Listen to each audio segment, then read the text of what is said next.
y la avalancha de preguntas. Y pues yo cómo voy a dejarlos con la palabra en la boca, ¿cierto? Entonces, literal, me acabo de desconectar de allá para venirme a conectar aquí. Les voy a pedir el favor, si me permite, es esto. Si me permiten, voy por un poquito de agua, porque tengo, como decía el poeta, tengo el gaznate más seco que estopa. Está ¿Listo? seco, está seco. Sí, esto a grabar y me dan 2 minuticos mientras yo voy por agüita para mi gente. Listo. Permítame, por favor. ¿Todo bien? Listo. Entonces necesitamos, por favor, hacer moción de procedimiento y moción de orden.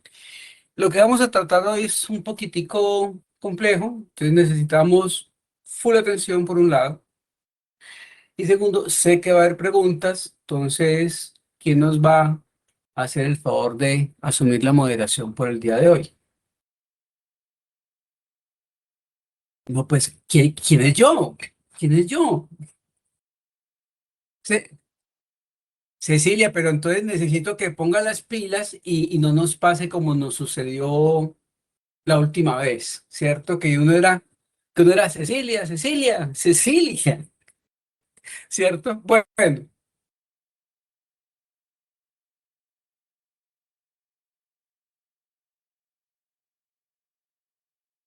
Dios mío. Bueno, sí, no, yo me imagino. Bueno, digo que es que por aquí tengo como una manchita ¿qué carambas es esto? Un minutico, por favor. Yo organizo algo por acá en el ordenador.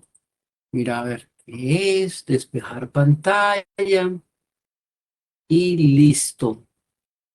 Ay, Dios mío.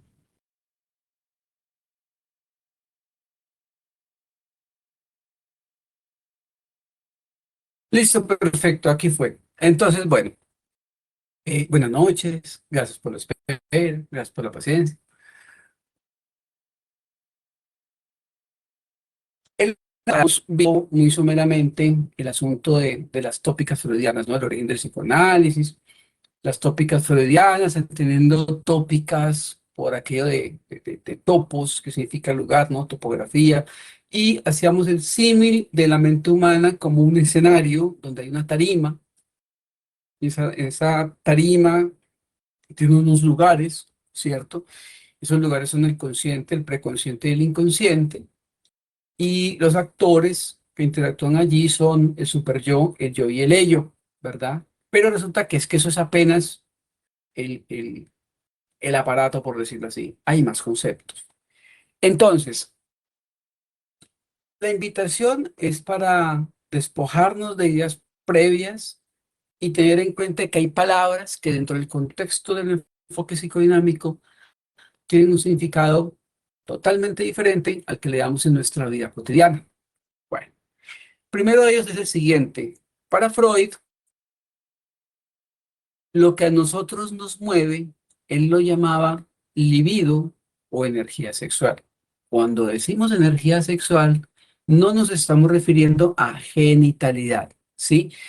Se le llama energía sexual porque es un monto de energía que busca descargarse con el propósito de dar una satisfacción interna, porque el propósito de la libido es busca la descarga y la satisfacción en el sentido que nosotros como seres humanos, nuestra vida está entre evitar el displacer a toda costa y buscar sensaciones agradables. Sí, nadie va a buscar un displacer de manera consciente, a menos que tenga un desorden o un trastorno interno. Por lo general, la mayoría de las personas buscamos hacer cosas que nos agraden y evitamos buscar cosas que nos desagraden. Entonces, por eso Freud la llamó energía sexual, porque va orientada es a buscar algo que nos satisfaga, que nos genere placer, alegría, ¿cierto? Bueno, eso. Entonces, libido o energía sexual. La energía, esta libido para Freud, se desplaza por las zonas erógenas del cuerpo, ¿cierto? se acumula, a veces que se acumula, ¿cierto? Y busca descargarse o busca liberarse. Otra forma de ver esa libido es como un monto afectivo. Pero un monto afectivo puede ser cualquier tipo de emoción. La ira es un monto afectivo, el amor es un monto afectivo, el miedo es un monto afectivo, el deseo es un monto afectivo, ¿ya? Entonces, monto afectivo, listo. Y esa libido busca descargarse y para ello, para encontrar su destino, ¿cierto? Freud crea un concepto que se llama pulsión. Ahora, pulsión suena a impulso, ¿verdad? En algunas traducciones, las primeras traducciones que tuvo Freud lo traducían como instinto, pero hay una diferencia entre instinto y pulsión. Me explico. El instinto, por ejemplo, el hambre, ¿verdad? Tú sientes hambre y ¿qué haces para calmar el hambre? Comes. Tú comes por instinto para mantenerte vivo, ¿verdad? ¿Listo? Pero una pulsión tiene cuatro elementos específicos que la diferencian del instinto. El primer elemento es la fuente, o sea, tiene un origen y tiene un origen psíquico, o sea, anímico, mental, ¿cierto? La fuente es esa, la fuente no es orgánica, la fuente es mental. Segundo, tiene una meta. La meta es buscar descargarse. Tercer elemento, tiene un objeto. Cuando digo objeto, el objeto puede ser cualquiera. El objeto puede ser tú mismo. El objeto puede ser otra persona. El objeto puede ser una actividad, ¿sí? Y finalmente, tiene un esfuerzo. O sea, hacer seguir todo este trayecto de la fuente, la meta y el objeto requiere un esfuerzo anímico de nuestra parte. Ahora, ese esfuerzo puede durar nanosegundos o puede durar semanas, pero hay un esfuerzo, ¿ya? Y una característica específica es que la libido no tiene objeto, es decir, podemos descargar la libido en cualquier parte. Voy a poner un ejemplo de Coquito para hacerme entender.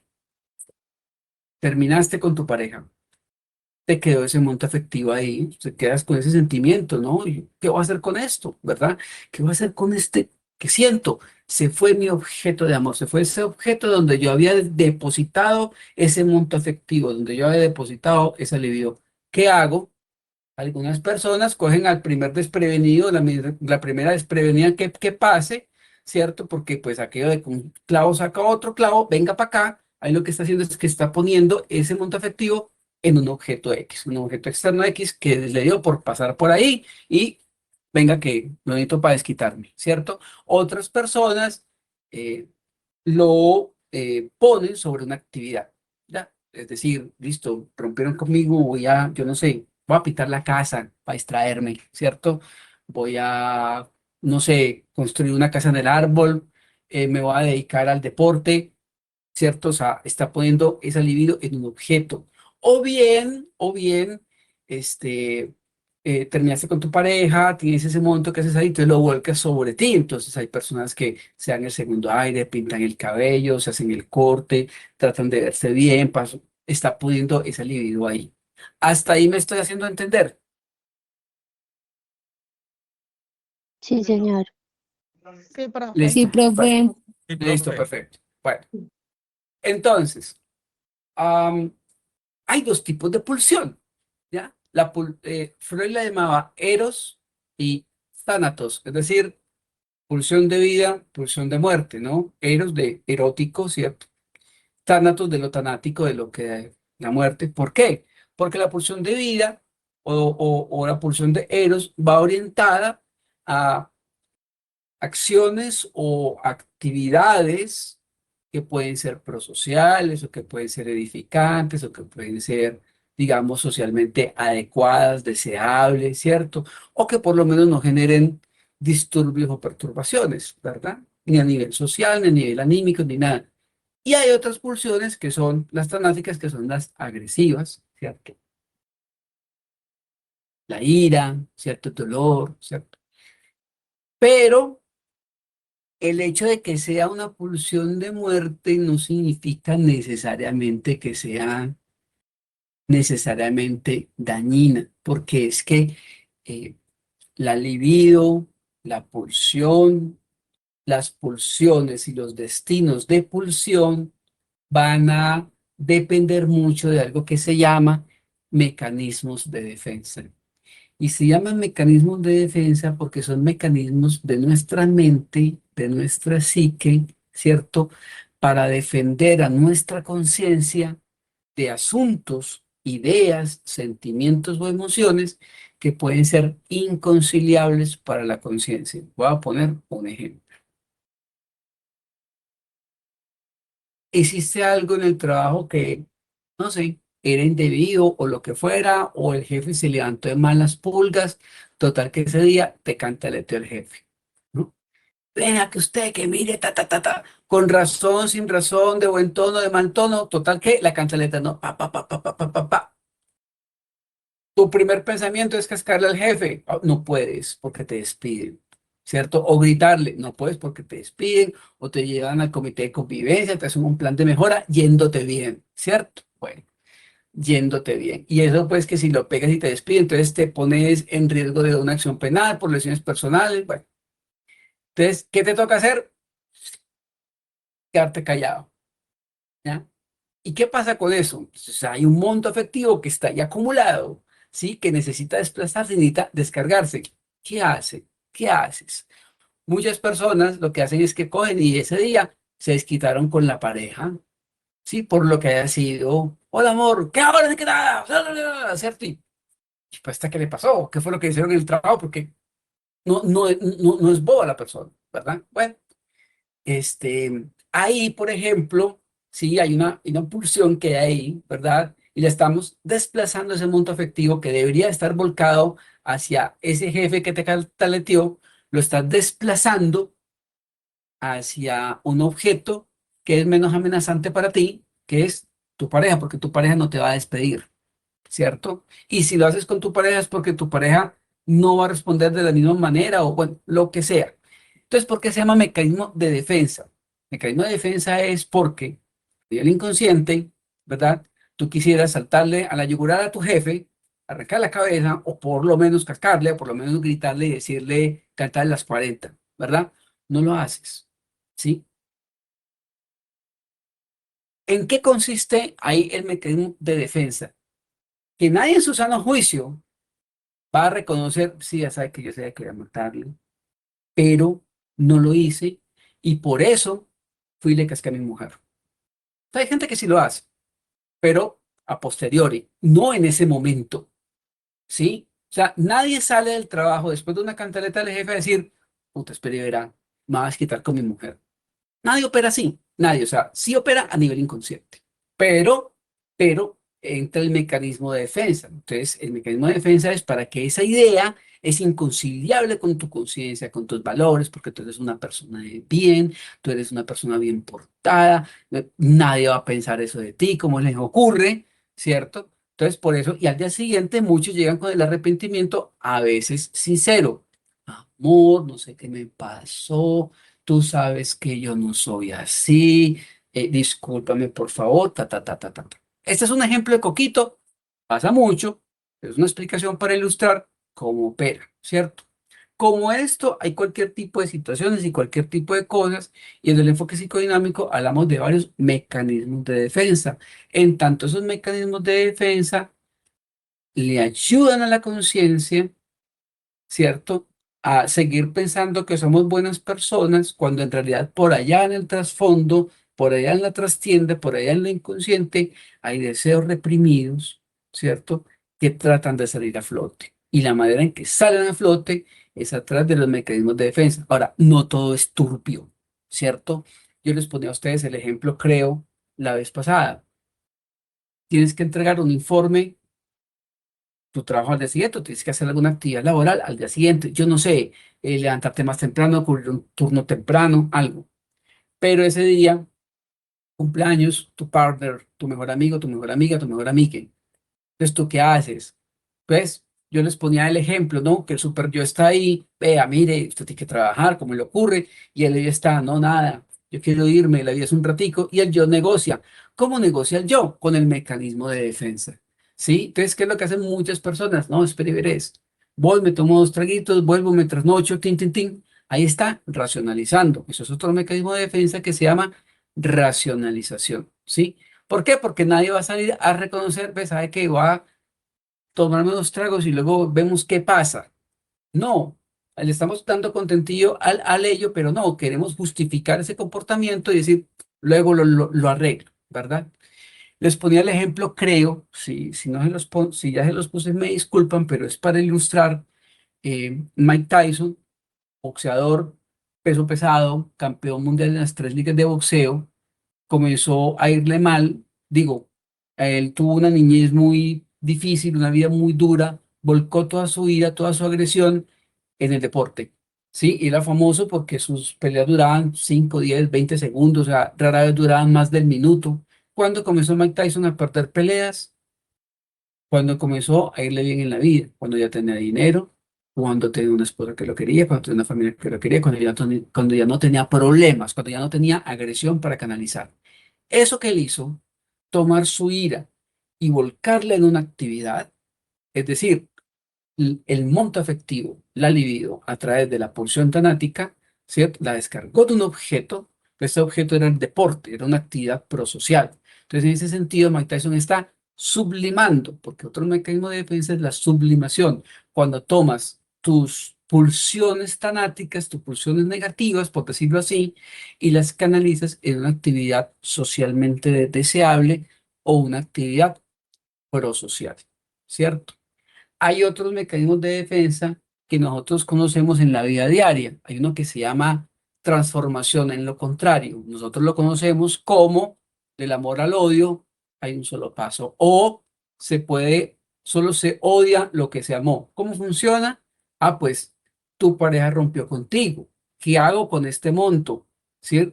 El objeto se fue, pero tú te resistes a que ese objeto se vaya. Entonces, tú sigues depositando afectivo en ese mismo objeto que ya no está, pero ya no es amor, es odio, ¿cierto? Entonces, la forma de defenderse de esa ruptura, ¿cierto? Es transformándola, transformando ese mundo afectivo, en lo contrario pasó del amor al odio.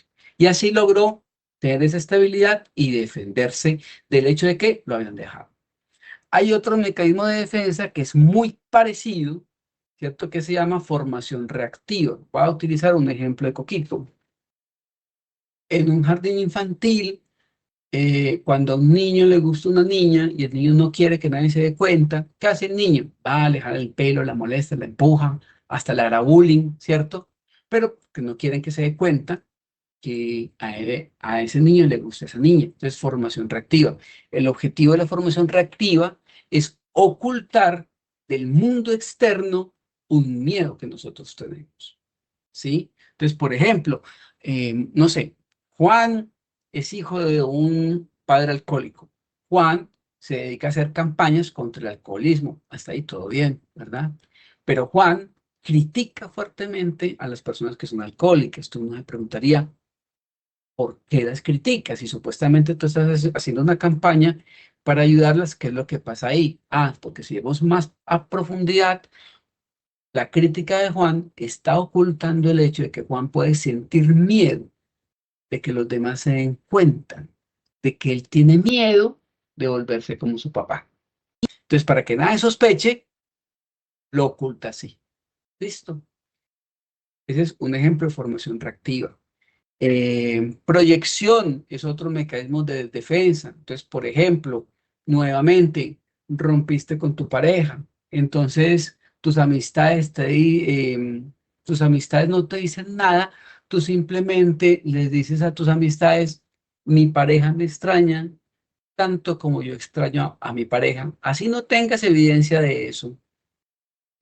¿Cómo se llama eso? Proyección. ¿Por qué? Porque estás proyectando en ese objeto lo que tú sientes. ¿Cierto? Esa es la forma que tienes de protegerte del hecho de que ese objeto te abandonó. No simplemente es, no, si él no está, ella no está, pero me extraña tanto como yo le extraño. Proyección, estamos proyectando, ¿cierto? Hay varios mecanismos de defensa, como les decía, y ahorita al final de la clase les enviaré un documento con el resumen de lo que hemos visto estas últimas clases y estos conceptos, aplicándolos a situaciones de la vida cotidiana para que los entendamos mejor. ¿cierto? Hasta ahí me estoy haciendo entender. Listo. Este concepto de mecanismos de defensa. Bueno, hay otro que se llama la identificación. Y la identificación, por ejemplo, en nuestra elección de objeto de amor, opera de la siguiente manera. Nosotros desde nuestro objeto de amor, cuando digo objeto de amor, puede ser persona o puede ser cosa o puede ser actividad, ¿ya? Nosotros nos identificamos con algo de ese objeto de amor, ¿ya? Ese es nuestro ideal del yo, el ideal al cual queremos llegar, ¿cierto? Nos identificamos. Entonces, por eso es que usualmente buscamos que los intereses comunes, ¿cierto? Porque nos identificamos con, ¿verdad? Bueno, resulta que Freud, yo les he dicho a ustedes en alguna ocasión, y si no se los he dicho, se los digo hoy. Nosotros, además de ser profesionales de la salud, somos científicos sociales. Entonces, como científicos sociales, tenemos que estar al tanto de algunas nociones básicas de sociología, de antropología, para entender cómo funcionan las sociedades humanas, cómo funcionan las culturas humanas, cómo funcionan nuestros contextos. Entonces, en ese sentido, además de dedicarse a la neurología y al psicoanálisis, Freud comenzó a aplicar sus teorías, ¿sí?, a los contextos sociales y culturales, porque la premisa era, bueno, si el individuo se porta así y tenemos las herramientas para tratar de explicar su comportamiento a través de procesos mentales inconscientes, ¿será que podemos hacer lo mismo con un grupo de individuos o con una cultura? Entonces, Freud comenzó a escribir libros al respecto, ¿verdad? Uno de ellos, que lo escribió hace un poquito más de 100 años, sigue siendo muy relevante, especialmente hoy en día, ¿sí?, que trataba de explicar por qué las personas individualmente, cuando son personas de bien, personas bien portadas, cuando están en masa, pierden esa cualidad y son un vándalo más, por ponerlo en esos términos. No, ¿qué es lo que está pasando ahí? ¿Verdad? Entonces Freud toma las ideas de un libro de finales del siglo XIX llamado Psicología de las Masas, ¿verdad?, de un francés llamado Gustave Le Bon. Entonces, Freud lee el libro y toma ideas de allí y comienza a mezclarlas con sus teorías de psicoanálisis y de enfoque psicodinámico. Porque él decía, así como el individuo, eh, como sujeto individual, puede ser responsable cuando el sujeto está dentro de una masa, el sujeto se identifica con la masa. Al identificarse con la masa, al haber un vínculo de enamoramiento, es decir, un vínculo afectivo con la masa, y al identificarse con la masa, se pierde la racionalidad, ¿cierto? Se pierde la responsabilidad individual, simplemente nos mezclamos con la masa. Es un ejemplo de masa, las barras bravas de fútbol cuando hay desmanes. Por lo general, nadie les dice vayan y destruyan. Por lo general, nadie les paga para que destruyan. Simplemente es la ira desatada, ¿cierto? Entonces, porque se puede esto diferenciar cuando es ira desatada o cuando le están pagando a un grupo de personas para que destruya algo. O sea, eso se puede diferenciar. Usted lo ve ahí, ¿sí? Em, entonces, listo, Freud decía, vale, esos son masas, pero no todas las masas son así. Hay masas que son espontáneas, que son naturales, como las que le estoy contando, y hay otras masas que son artificiales. ¿Por qué son artificiales? Porque son creadas por la cultura, por el ser humano. Una de esas masas artificiales, Freud la llamaba el ejército, o identificó una masa artificial, identificó al ejército como una masa artificial, e identificó la iglesia como una masa artificial. Ojo, cuando digo iglesia, no me refiero a la iglesia católica, no me refiero a la institución, a la religión católica institucionalizada. Cuando Freud habla de la iglesia, se refiere a cualquier organización religiosa institucionalizada o cualquier religión institucionalizada. Llámese iglesia católica, protestante, luterana, mormón, islámica, la que sea. Listo, para que tengamos claro eso. Entonces, ¿por qué es una masa artificial? Porque resulta que los integrantes de esa masa, los individuos que integran esa masa artificial, se identifican entre sí, tienen un vínculo entre ellos y se identifican con una idea, un ideal, un líder y o un símbolo. Entonces, por ejemplo, en el caso del ejército, ¿no? Las Fuerzas Armadas, la policía. Entonces, por ejemplo, la patria, ¿no? ¿Qué es la patria? La patria será lo que tú quieras que sea. Es decir, la definición no importa, ¿sí? Pueden haber 100 personas que tengan 100 definiciones diferentes de patria, pero las 100 pertenecen al ejército y están unidos por defender la patria, dar la vida por la patria. Es decir, la idea, no la definición, la idea. Se identifican con esa idea, se identifican con los símbolos que representan esa idea, ¿cierto? Y se identifican con sus compañeros de armas y a veces con su líder o con sus líderes y con los valores que representan sus líderes, ¿no? Ojo, no es identidad, sino identificación.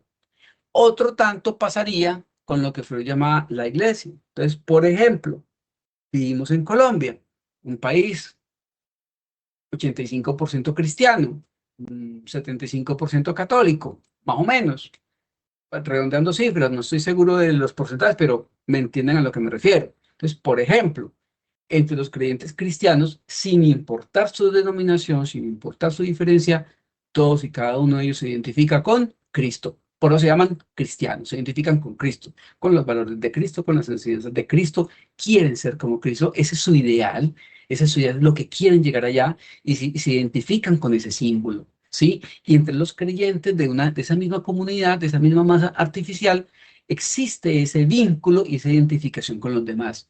Gente con la que nunca has compartido, pero estás compartiendo un espacio que es la iglesia, compartes la Eucaristía, compartes los sacramentos, si eres católico, si no eres católico, entonces compartes el culto, compartes la comunión, lo que sea, es la identificación con, ¿cierto? Con la idea, con el ideal, con el líder, con el símbolo, incluso es con el líder. Ahora, aunque iglesia y ejército son los dos ejemplos típicos que pone Freud, eso lo podemos aplicar en otros entornos y en otros contextos, ¿verdad? Los influencers, por ejemplo, ¿ya? Las barras bravas no, las hinchadas oficiales de los equipos. Entonces yo me pongo mi manillita del equipo tal y tengo la camiseta del equipo tal y en mi habitación tengo la banderita del equipo tal. Es la identificación con lo que representa para mí ese equipo. No con el equipo, no con los 11 troncos que juegan en el campo, es con la idea o con la idea que yo tengo de mi equipo y por eso es que hay personas que matan o se hacen matar por esa idea, ¿cierto? Así opera la mente humana. Otro ejemplo, los movimientos y partidos políticos, pero acá hay un matiz. No es tanto que la masa se identifique con el líder, a veces pasa, ¿sí? Pero en ¿cómo se dice? En nuestra época de marketing político, sí, entonces lo que hacen los políticos cada vez que salen a elecciones es que adoptan, fingen, simulan, hacen la pantomima, sí, de tener rasgos y características que ellos consideran del pueblo, sí, para que la gente del pueblo se identifique con ellos, ¿verdad? Entonces, por eso es que usted los ve cada 4 años saliendo a comer buñuelo, cargando niños, o sea, para que lavando platos, haciendo oficio, para que el otro piense, ah, vea, este es como yo, o sea, este me representa, me voy a identificar. ¿Listo? Entonces, ese fue el análisis que hizo Freud en su momento de cómo operan los mecanismos de defensa, no solo a nivel individual, sino a nivel colectivo. Y a partir de ahí, Freud comienza a no solo a escribir sobre la aplicación de sus teorías a entornos más amplios culturales fuera de lo clínico. Entonces Freud escribe Tótem y Tabú, Moisés y la religión monoteísta, el chiste y su relación con lo inconsciente, el malestar en la cultura, el porvenir de una ilusión, etcétera, etcétera, etcétera. Muy interesantes porque tiene un enfoque culturalista y lo interesante es que aplica sus teorías a estos entornos. Entonces, volviendo a lo que nos compete, los mecanismos de defensa, el estudio de los mecanismos de defensa nos sirve para dos cosas. Nos sirve para identificar la naturaleza de los comportamientos de las personas y la naturaleza de los comportamientos de los individuos en grandes grupos sociales. ¿Hasta ahí me estoy haciendo entender? Sí, Sí, profesor, señor. buenas noches. Mi nombre es Hola, Lili buenas. Mariela Castillo Casanova. Ah, ok, gracias. Sí, listo. Entonces, los mecanismos de defensa los podemos ver en nuestra vida cotidiana, ¿sí? Con nuestros familiares, en nuestro entorno laboral, en nuestro entorno social, ¿cierto? Nos da luces de cómo y por qué las personas actúan como actúan, ¿cierto? Yo les ponía ahorita el ejemplo del tipo que a veces desquita con la esposa, eso es desplazamiento, eso es un tipo de desplazamiento, pero por ejemplo, cuando yo les ponía el ejemplo del clavo saca otro clavo, ese es otro tipo de desplazamiento, o sea, es un monto efectivo que se está desplazando. ¿Cuál es la diferencia? La forma como se desplaza y el objeto sobre el cual se deposita para descargarse, ¿sí? Entonces, se pueden encontrar muchas aplicaciones de identificar cómo hay otro mecanismo de defensa, por ejemplo, que es muy poderoso. Vea, entonces, la señora Marora, no va a decir cualquier cosa, la señora Marora la diagnosticaron con diabetes. Y la señora Marora no puede vivir sin su postrecito diario. Todos los días, después de cada comida, se come su dulce. Oíste, querida, pero mira que es que te diagnosticaron diabetes, o como dirían en el meme, date cuenta, amiga, ¿cierto? ¿Y qué dice Marora? Un poquito no me hace. Ese mecanismo de defensa se llama negación. Vea, sabe que tiene diabetes, sabe que le hace daño y aún así se lo come. ¿Y cómo lo enmascara? ¿Cómo justifica? ¿Cómo defiende su conciencia de lo que está haciendo? Diciendo un poquito no más daño, a pesar que ella internamente sabe que sí. La negación y el poder de la negación, ¿cierto? A veces, no, es que no me hace daño. Sí, sí, sí, sí te hace daño. No digas que no, tú sabes que sí, que ganas con negar. ¿Sí? ¿A quién vas a engañar? A la gente no. Engañarás a tu conciencia o tratarás de engañar a tu conciencia, ¿verdad? Pero nada más. Entonces, como les decía, estas son pladas, ¿cierto? Yo ahorita les voy a enviar documentos donde están, digamos, como resumidos y desglosados los diferentes mecanismos de defensa con ejemplos prácticos, que son varios, son la negación, la formación reactiva, transformación en lo contrario, desplazamiento, identificación, proyección, regresión, sublimación, por encimita de esos, ¿sí? Para que miremos y comencemos a familiarizarnos con esos conceptos, porque la idea que yo tengo, muchachos, es que lleguemos al punto en el que yo pueda plantearles a ustedes casos prácticos, desde casos de la vida real, y ustedes puedan identificar los mecanismos de defensa que están operando ahí. Creo que me extendió mucho en la palabra, pero tenía que soltar todo esto. Vamos a abrir, por favor, a las preguntas en orden de aparición, levantando la manito, por favor, Cecilia, gracias por colaborar.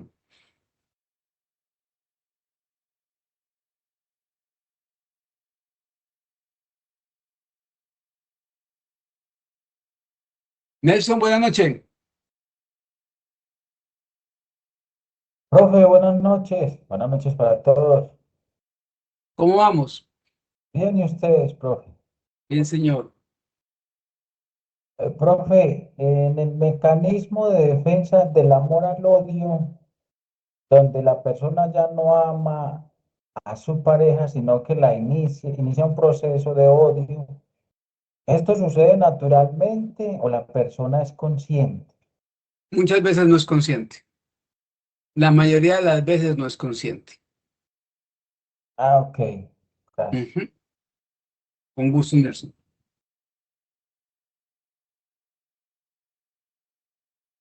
Profe, yo Señora, tengo una pregunta. Usted nos explicaba que el mecanismo de defensa es pues un mecanismo de defensa, pero sobre la base de lo que nos explicó, quisiera saber si ese mecanismo, pues, o sea, irónicamente no también actúa como un mecanismo de daño, porque como usted nos explicaba en los ejemplos, él como que se retiene de aceptar la realidad o nos forza de pronto a tener siempre un pretexto. Entonces, el mecanismo de defensa también puede ser dañino inconscientemente, o sea, puede hacernos daño pero, ¿dañino para quién? Dame un ejemplo para concreto. uno.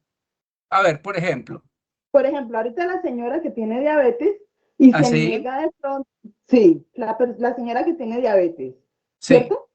Y ella Sí, se niega a dejar de comer porque su mecanismo de defensa le dice que un poquito, que no le hace daño. Entonces, ese mecanismo de ella la daña a ella misma. presta atención a la pregunta que te voy a hacer.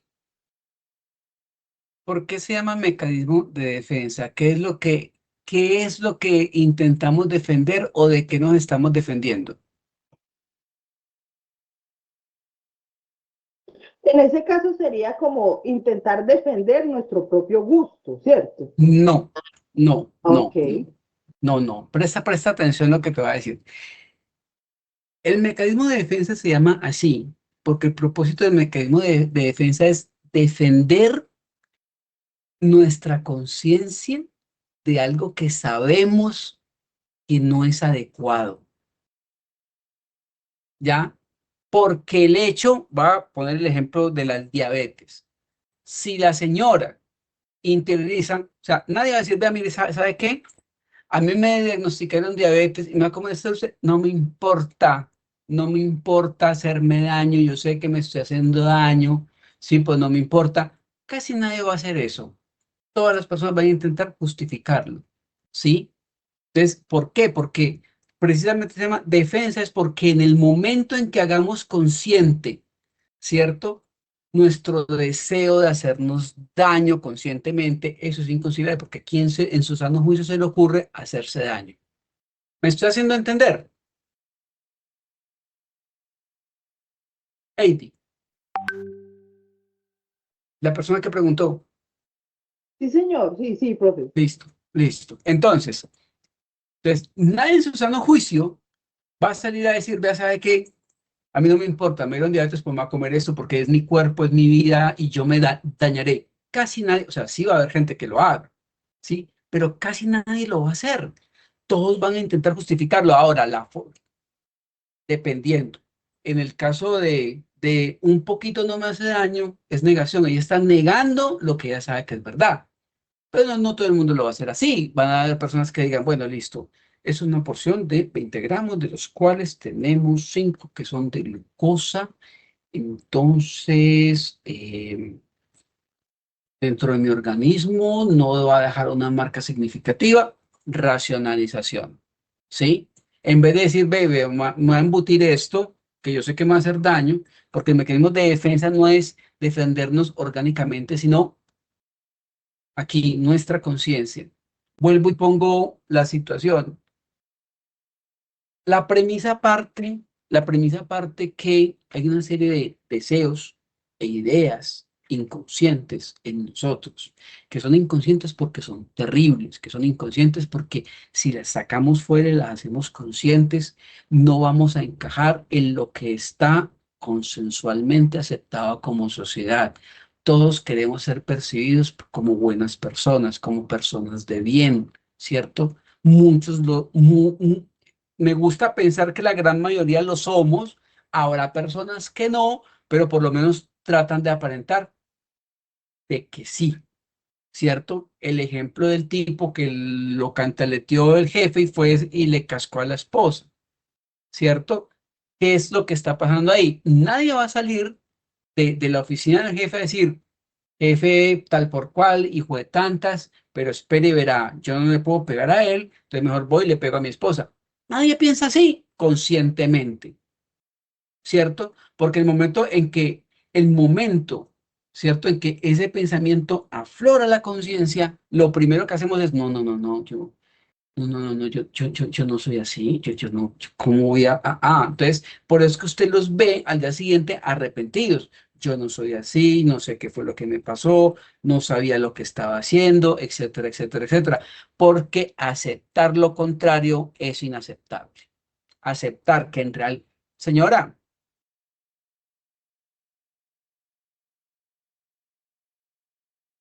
lo que pasa eso tiene que ver con la pulsión de muerte, con el sentido de autodestrucción. ¿Qué es lo que pasa? Hay personas que sí saben que les hace daño y no les importa y no intentan disfrazarlo, ¿cierto? La cuestión con las adicciones, y me estoy adelantando un poquito, ustedes ven conmigo trastornos de la personalidad, pero están viendo la asignatura conmigo. No, profe, todavía no, pero sí la vamos a ver con usted. ¿Ah, sí? Sí, profe. ¿Ya les dijeron? Pues a mí me habían dicho, profe. Por eso ¿Ah, te sí? digo. Sí, Ah, qué profe. maravilla. Bueno, listo. Sino que estamos esperando. Ok. Em, por lo general, me voy a adelantar un poquito, pero por lo general, las personas que tienen una adicción tienen un trastorno de personalidad. ¿Ya? Ojo, no todas las personas con trastorno de personalidad tienen una adicción, pero todas las personas con adicción tienen un trastorno de personalidad. Y ahí hay un tema con las adicciones y el tipo de adicciones. Usualmente se asocia con qué tipo de vacío, ¿cierto?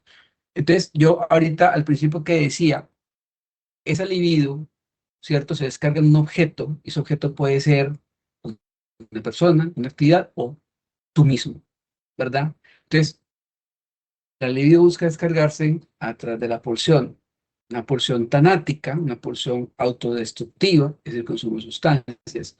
Esa libido se descarga mediante la pulsión en ti mismo. ¿Qué es lo que está pasando ahí? Porque, entonces, por ejemplo, muchos programas eh, que adicciones, muchos programas exitosos que intervienen adicciones se orientan a fortalecer uno de los rasgos que constituye el carácter, que es el sentido de autotrascendencia. Es decir, poner esa libido en algo más grande que el sujeto mismo. ¿Ya? Por eso es que por lo general las personas que entran en procesos de rehabilitación los ponen a sublimar, es decir, a volcar todo eso en actividades prosociales. Por lo general, actividades que sean creativas o que impliquen transformación de la materia. Ejemplo, lo que hoy en día llaman terapia ocupacional, te le enseñan a hacer pan, ¿no? O sea, el hecho de usted coger ingredientes, coger harina, agua, sal, azúcar, huevo, levadura, esto, mezclarlo todo, amasarlo, hacer la masa, aplicar la mantequilla, amasarla, volverla a dar la vuelta. Todo ese tipo de proceso creativo tiene un efecto acá en la psique, ¿cierto?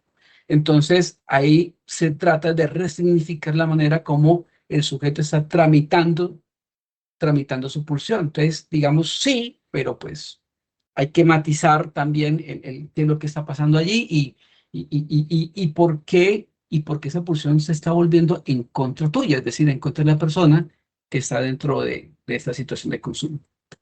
Ujú.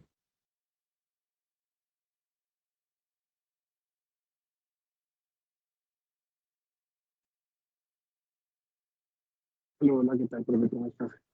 Hola, Julián, ¿qué tal? Bien, gracias, profe. Una preguntita. Si yo entiendo, entonces los mecanismos de defensa solo operan en las pulsiones de muerte, ¿cierto? Las pulsiones de vida no operaría. O sea, no sería Sí. lógico. No, no, no, no, claro que sí. Por ejemplo, a ver, por ejemplo, la sublimación, ¿cierto? Eh, eh, es para ver, yo matizo bien. No necesariamente siempre son pulsiones tanáticas o pulsiones de muerte, ¿sí? Por ejemplo, a ver, yo voy a pensar en algo. Déjame, yo rebobino aquí y recapitulo.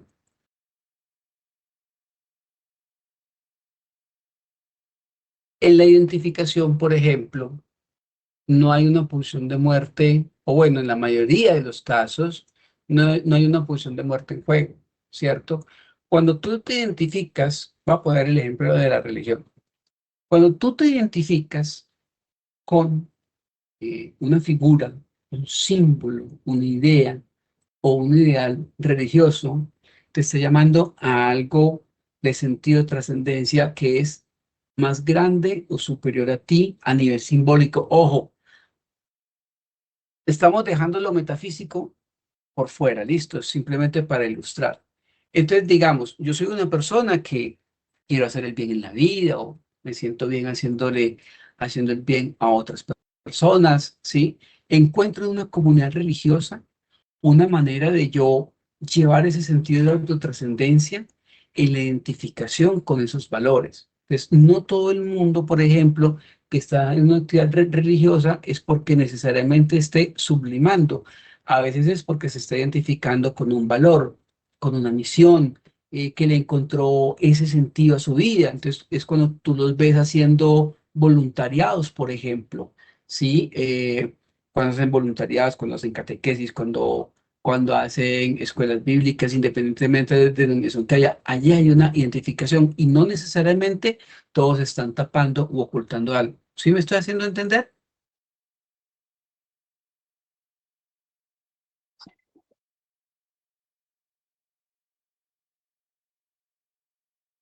¿Se perdió en sublimar? Ok. Voy a Perdón, profe, poner es que no entendí el concepto de, o sea, ¿a qué se refiere cuando sublima? Como a hacer, o sea, cambiar lo que venía haciendo, o sea, no entiendo ese el concepto de transformarlo, sublimar. transformarlo, transformarlo. Ok, Sublimar es transformarlo, ¿cierto? Transformarlo en una actividad prosocial. Voy a poner un ejemplo, ¿listo? Un excombatiente. Un excombatiente crea una fundación, crea una... espere. Un excombatiente diagnosticado con trastorno de estrés postraumático debido a haber estado expuesto a situaciones de conflicto armado en Colombia. Hasta ahí me estoy haciendo entender, ¿cierto? Si es un sí, excombatiente que tiene un trauma de guerra, ¿cierto? Trastorno de estrés postraumático. Y este excombatiente, como emprendimiento, ¿verdad? Crea una ONG, ¿sí? Que se encarga de buscarle y encontrarle animales de compañía, ¿cierto? Adopta perritos y los entrena para que sean de animales de compañía a veteranos que quedaron mutilados o que quedaron impedidos o que quedaron con alguna discapacidad. Este excombatiente está resignificando, está transformando su trauma, ¿cierto? En una actividad en la que está ayudando a otros. Eso es un ejemplo de sublimación. súper claro, profe, gracias. Listo. O sea, la cuestión con la sublimación es aquello que podría ser negativo, tú puedes transformarlo en algo que sea prosocial. Transformas, resignificas tu trauma. Es más, hay personas que capitalizan el trauma, que es a donde no capitalizan el síntoma, que es a donde nosotros deberíamos de enfocarnos. Es decir, aquello que es lo que te gusta hacer y cómo sacarle plata. Tú puedes capitalizar tu síntoma. ¿Sí? Lo que pasa es que para eso necesitamos identificar cuál es.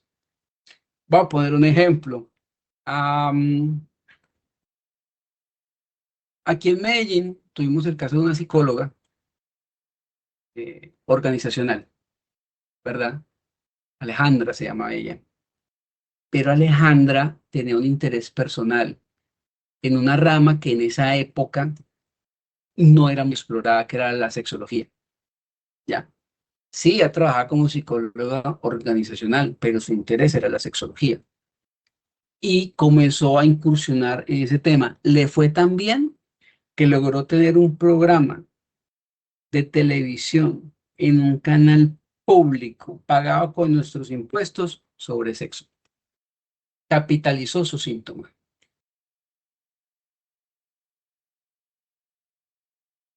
Entonces, tú puedes, tenemos espacio para lo que sea porque yo les llego a ustedes 10 minutos tarde.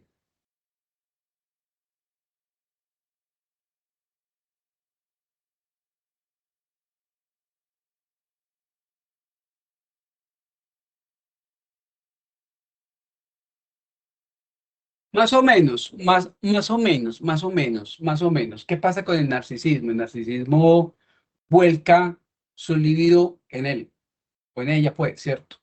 La persona narcisista, el objeto sobre el cual el narcisista pone su libido es sí mismo. Por eso es tan reacio a la crítica.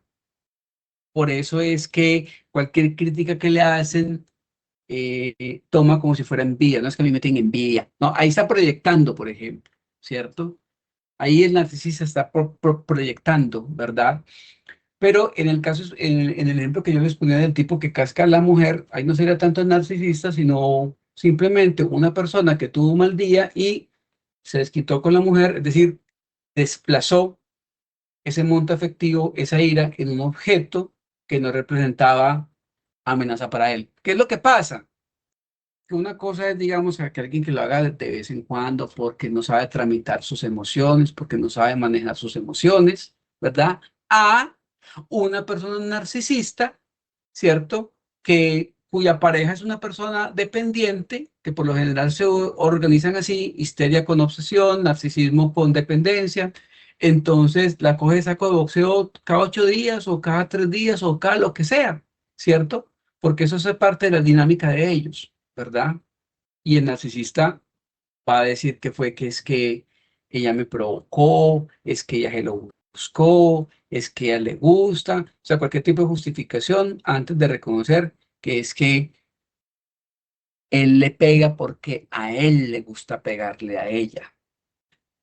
¿Ya? Entonces ahí el tipo está proyectando, no es que ella se lo buscó, no, él buscó pegarle, es que para que le gustara, no, a él le gusta pegarle a ella, si no, no lo haría. Entonces, mecanismo de defensa que opera ahí, en ese comportamiento narcisista, proyección.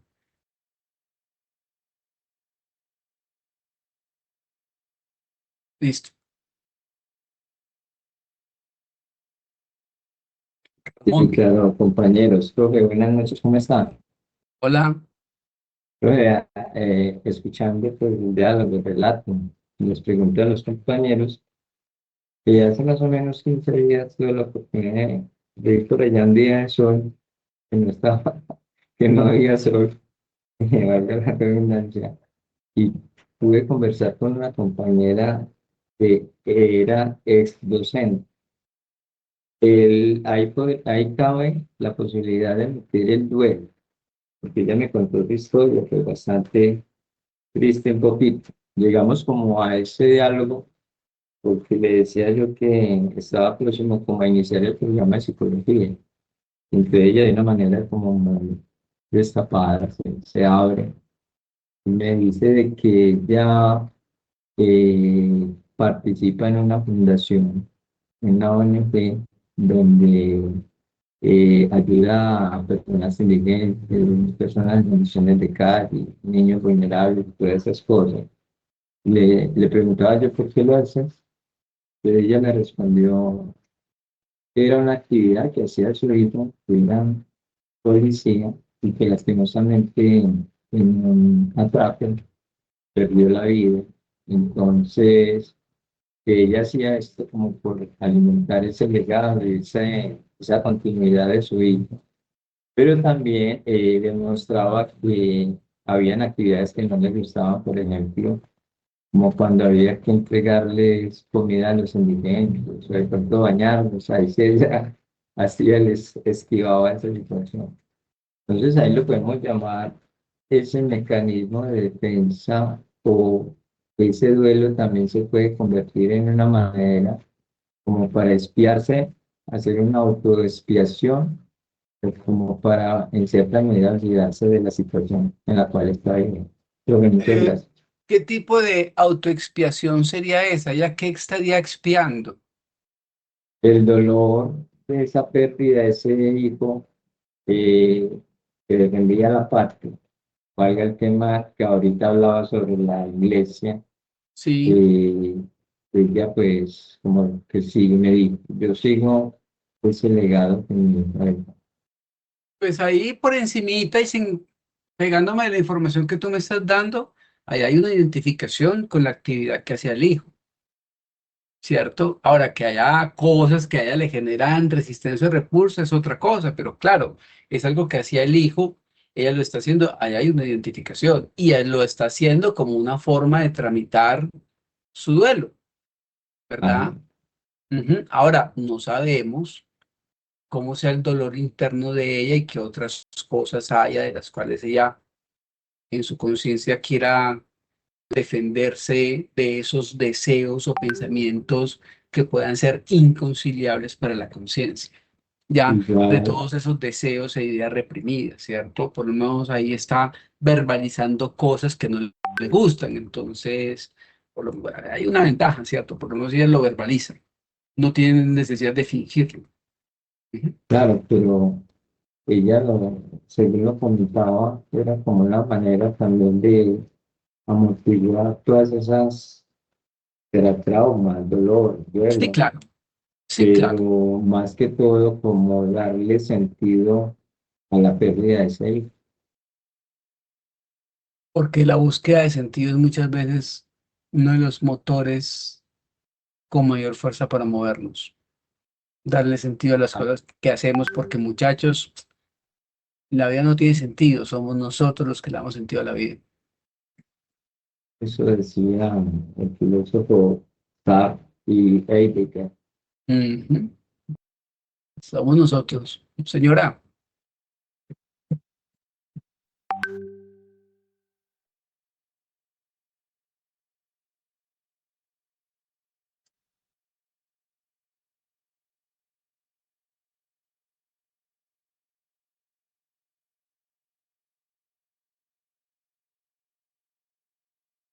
¿por qué no somos santos?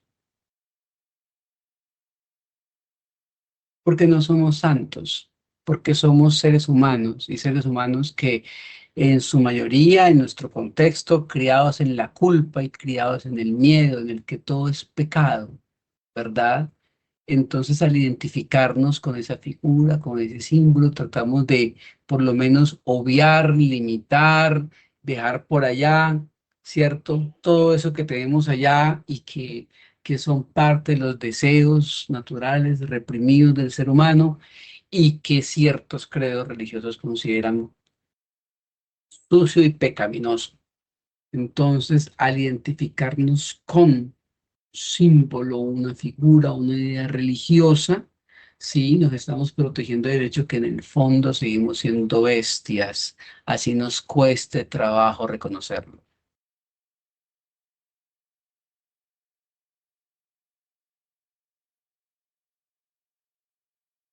Listo, chicos, entonces me desconecto y me disculparán, pero voy a enviarles unos documentos al WhatsApp que tiene el resumen de lo que hemos visto en estas últimas clases, un poquito más, poco que les sirva como material de referencia, ¿cierto? Porque como les decía ahorita, cuál es el propósito mío con esto? Que lleguemos al punto en el que yo pueda plantearles a ustedes casos hipotéticos y ustedes puedan identificar los mecanismos de defensa que están operando allí. ¿Listo? Eso, profe, muchas gracias. Bueno, Vale, Ok, muchas gracias. muchas gracias, gracias a profe. ustedes.